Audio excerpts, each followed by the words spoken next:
Upper respiratory tract. कौन सी topic है? Upper respiratory tract. Upper respiratory tract लगा है उसमें अपर अच्छा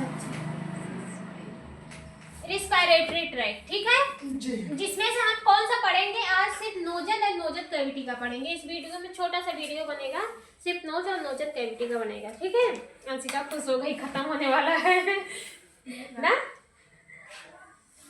सही बात है, लेक्चर काफी लंबा हो गया, ठीक है। नोज एंड नोजल कैविटी का बनेगा। तो देखते हैं नोज एंड नोजल कैविटी क्या होती है। The nose and nasal cavity are the primary entry point of the air. जो नोज एंड नोजल कैविटी होती है वो हमारी रेस्पिरेटरी की सबसे प्राइमरी एंट्री पॉइंट होती है। मतलब एयर को इंटर करने के लिए सबसे प्राइमरी ऑर्गन होता है। सबसे पहला ऑर्गन कौन सा होता है? नोज और नोजल कैविटी होता है, ठीक है। बात समझ में आया? इनटू द रेस्पिरेटरी ट्रैक मतलब हमारे रेस्पिरेटरी ट्रैक की सबसे पहली प्राइमरी एंट्री पॉइंट जो होती है वो हमारी नोज एंड नोजल कैविटी होती है, ठीक है। They performs essential protection function before air reach into the lungs. ये क्या करता है? ये कुछ इसेंशियल फंक्शन को भी परफॉर्म करने का काम करता है। कब? एयर को हमारे लंग्स तक पहुंचने से पहले। एयर आया हमारे नोज में गया, लेकिन वो एयर अभी हमारे लंग्स में नहीं गया है।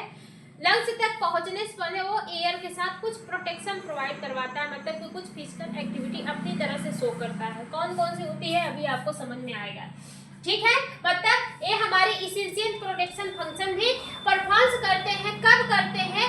Air reach the lungs, air को लंग्स से पहुंचने से पहले। यहाँ पे लिखा है before air reach the lungs, मतलब एयर को, इधर देखो हमको क्या देख रही हो, एयर को रीच होने से पहले, ठीक है। जब एयर हमारा कहाँ पे लंग्स तक रीच होता है उससे पहले ही ये हमारे एयर के साथ कुछ फंक्शन प्रोवाइड करते हैं, मतलब कि कुछ एक्टिविटीज को करते हैं, ठीक है। सबसे पहले देखते हैं एक्सटर्नल नोज। सबसे पहले हमारा कौन सा आता है? नोज आता है, जिसको हम लोग क्या बोलते हैं? External nose. ये हमारा क्या है? एक्सटर्नल। इसको हम लोग देख सकते हैं, शीशा उठा के भी देख सकते हैं, ठीक है। अंदर वाला सब कुछ दिखेगा, ठीक है। इसमें क्या होता है? नोजल रूट होता है। रूट मतलब क्या होता है जी? रूट मतलब क्या होता है? Nozzle root. रूट मतलब होता है रास्ता। अपर पार्ट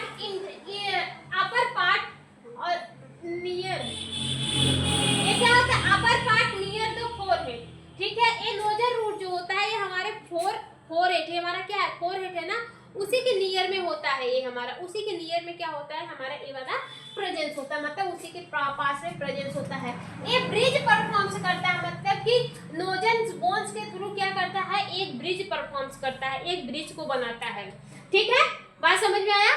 जो नोज होता है उसकी बात कर रहे हैं। ये नोज क्या होता है? बोन्स के थ्रू एक ब्रिज परफॉर्म्स करता है। अपेक्स, ठीक है, टिप ऑफ द नोज। ये वाली जो बोन्स होती है, अपेक्स बताए थे ना कौन सी बोन होती है? ये वाला जो थोड़ा सा उभरा एरिया बनाती है, ठीक है। ये हमारी क्या होती है? अपेक्स होती है, जो टिप करने के लिए नोज को टिप करती है, ठीक है। फिर इसके बाद कौन सा है? नाइरिस। कौन सा है? नाइरिस। नाइरिस को opening of the air entry. ये वाला पार्ट हमारा क्या कहलाता है? नाइरिस कहलाता है। ये वाला जो ओपनिंग है जहां से हमारे एयर इंटर करता है, ठीक है। बात समझ में आया? वो कौन सा है? नाइरिस है। बात समझ में? इतनी बात समझ में आई? अब इसे नोज में क्या प्रेजेंस होते हैं? कुछ छोटे छोटे हेयर फॉलिकल्स प्रेजेंस होते हैं। क्या प्रेजेंस होते हैं? छोटे छोटे हेयर फॉलिकल्स भी प्रेजेंस होते हैं, वो हम फंक्शन में देखेंगे।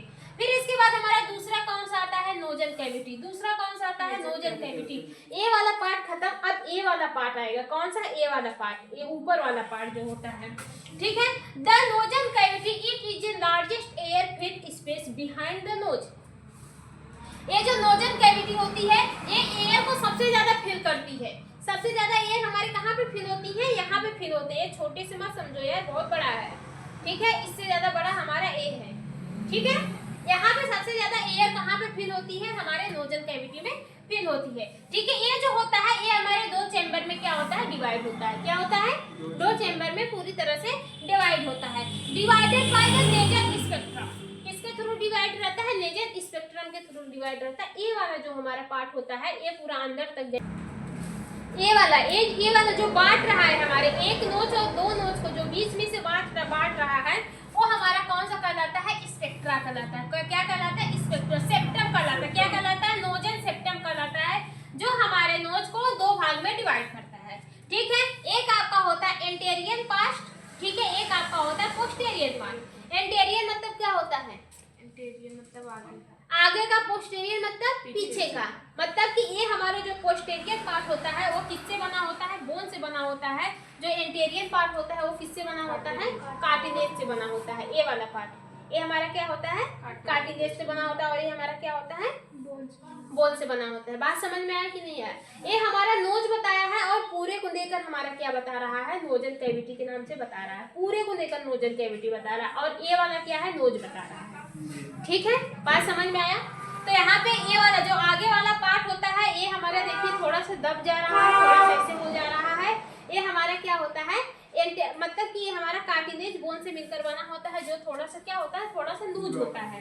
ठीक है। और जो पोस्टेरियर पार्ट होता है ये हमारे कौन से होते हैं? पीछे वाले भाग होते हैं। ये हमारे बोन से मिलकर बने होते हैं। कौन सी बोन है?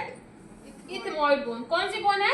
Ethmoid bone. मतलब कि ये वाला जो होता है, ये वाला पार्ट ऊपर जो टाइट है, जहाँ से आवाज आती है, सांस नहीं आती, इसमें बड़ी चोट घाव लगती है।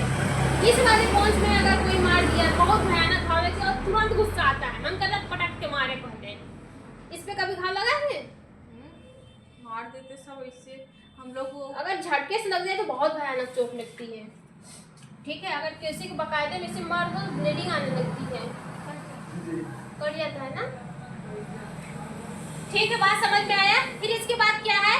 मतलब कि जो हमारा आगे का होता है वो किससे बना होता है? कार्टिलेज से बना होता है। जो पीछे वाला ये वाला जो भाग होता है वो हमारा किससे बना होता है? बोन से बना होता है। कौन सी बोन है? इथमाइड बोन है। ठीक है।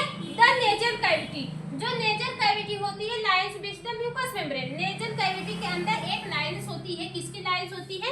म्यूकस मेम्ब्रेन के अंदर लाइंस होती है। ये वाली ऊपर वाला जो पार्ट होता है इसमें एक लाइंस होती है। तो उसमें क्या प्रेजेंस होता है? म्यूकस मेम्ब्रेन प्रेजेंस होता है। ठीक है। क्या प्रेजेंस होता है? Mucus membrane. आगे वाले नहीं होती है। ये आगे वाला आपका क्या होता है? ये वाला जहाँ जो कार्टिलेज से बना है ये, इसमें आपकी म्यूकस मेम्ब्रेन नहीं प्रेजेंस होगी। ऊपर यहाँ पे म्यूकस मेम्ब्रेन प्रेजेंस होगी। ये आपका सूखा सूखा दिखेगा, लेकिन ये वाला आपका क्या दिखेगा? गीला गीला दिखेगा।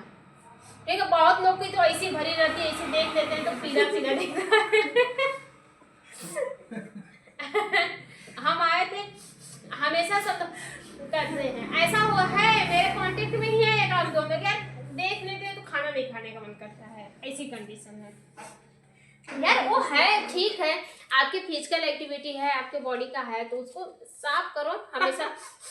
बस ऐसे उठा के सर देख ले तो हालत खराब सबकी। अब नजर है यार पड़िए जाती है, पूरे फेस पे वही पीले पीले कलर का दिखेगा, अजीब तो लगेगा ही।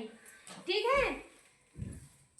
इधर देखो, कैविटी है। ठीक है। इसमें जो लाइनिंग होती है वो किससे बनी होती है? म्यूकस मेम्ब्रेन से बनी होती है। ये क्या करती है?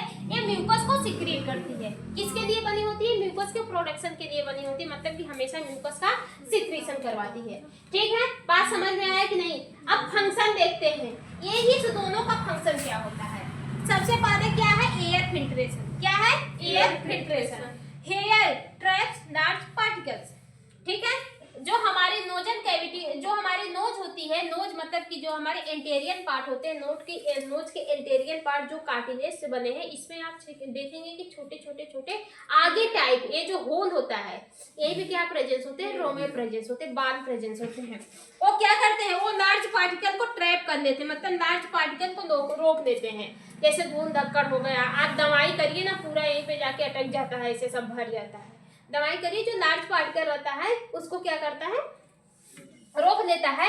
लेकिन अब माइक्रोब जो होते हैं, माइक्रोब्स जो फॉरेन पार्टिकल्स होते हैं या जो पैथोजन होते हैं, वो हमारे माइक्रोब्स होते हैं, लार्ज पार्टिकल्स नहीं होते, वो इंटर कर जाते हैं, उसको हमारी एयर नहीं रोक पाती है। जो हमारे एयर्स हैं, जो नाक में एयर्स प्रेजेंस है, वो क्या होते हैं? नहीं रोक पाते हैं, जिसकी वजह से आगे वाली जो है ए वाली जो लेयर होती है, ए वाली जो हमारी नोज होती है, यहाँ पे क्या प्रेजेंस है? म्यूकस की मेम्ब्रेन प्रेजेंस है। वो म्यूकस की मेम्ब्रेन क्या करती है? म्यूकस का सिक्रीशन करती है। वही म्यूकस उसी माइक्रोब को क्या करते हैं? अपने में चिपका देते हैं। तो दूसरा क्या है? Mucus trap microbes. जो म्यूकस होते हैं वो ट्रैप कर लेते हैं माइक्रोब्स को। ठीक है, बात समझ में आया? पहला वाला माइक्रोब्स को नहीं रोकता है, सिर्फ लार्ज पार्टिकल को रोकता है।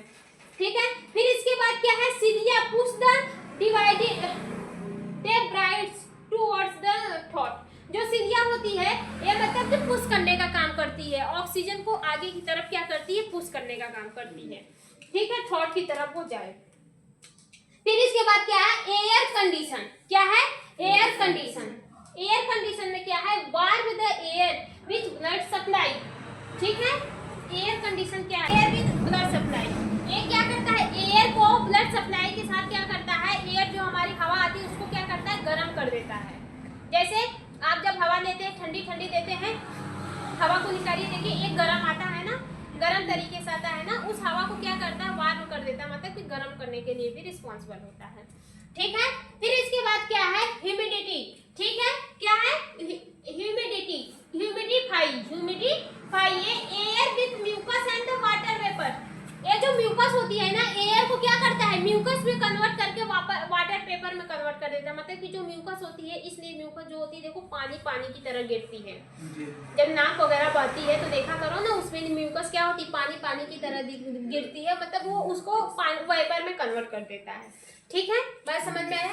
फिर इसके बाद क्या है, एयर पासेस। एयर पासेस में क्या है, primary entity for air, primary entry for air, ठीक है, इनटू रिस्पिरेटरी सिस्टम। ये हमारे रिस्पिरेटरी सिस्टम की सबसे प्राइमरी एंट्री होती है, जिसकी ये मतलब प्राइमरी रास्ता होता है, जिसकी वजह से मतलब प्राइमरी रास्ता होता है, यहीं से सबसे पहले हमारा एयर क्या होता है, पास होता है और वो हमारे रिस्पिरेटरी सिस्टम में जाता है।